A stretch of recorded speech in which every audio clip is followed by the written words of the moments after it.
बहुत समय पहले एक समृद्ध राज्य में राजा चंद्र शासन करते थे। वे एक बहुत ही ईमानदार और दयालु राजा थे। उनके महल के बगीचे हमेशा फूलों से महकते थे और उनकी प्रजा उन्हें बहुत प्यार करती थी।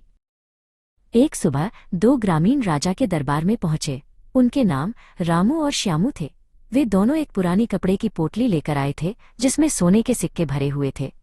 दोनों ही उस पोटली पर अपना हक जता रहे थे। रामू ने राजा के सामने झुककर कहा, महाराज, ये पोटली मेरी है।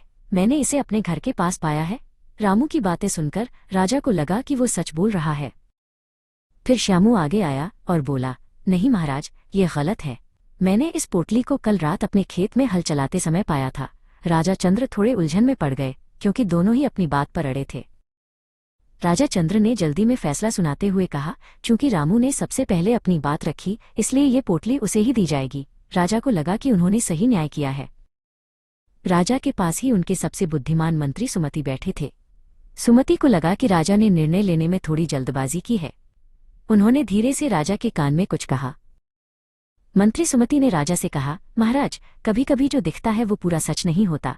मुझे थोड़ा समय दें ताकि मैं सच का पता लगा सकूं। राजा ने उनकी बात मान ली और सुमति को गांव जाने की अनुमति दे दी। सुमति गांव पहुंचे और छिपकर रामू को देखने लगे। रामू अपने घर के बाहर आराम से सो रहा था और उसे अपने काम की कोई चिंता नहीं थी।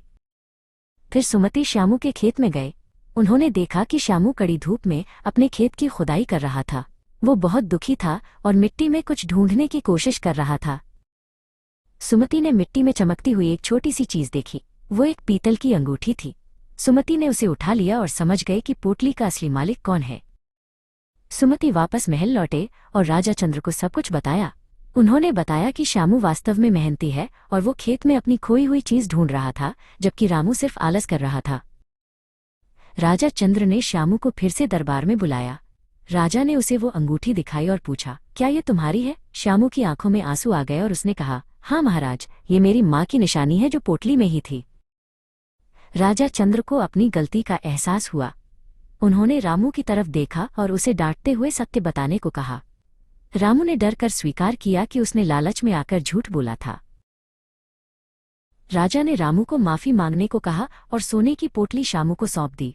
रामू ने श्यामू से हाथ जोड़कर क्षमा मांगी और दोनों फिर से मित्र बन गए। पूरे राज्य में राजा के न्याय की चर्चा होने लगी। राजा चंद्र ने मंत्री सुमति को धन्यवाद दिया। उन्होंने सीखा कि न्याय करने के लिए धैर्य बहुत जरूरी है। अब राजा चंद्र और भी अधिक बुद्धिमानी से राज करने लगे।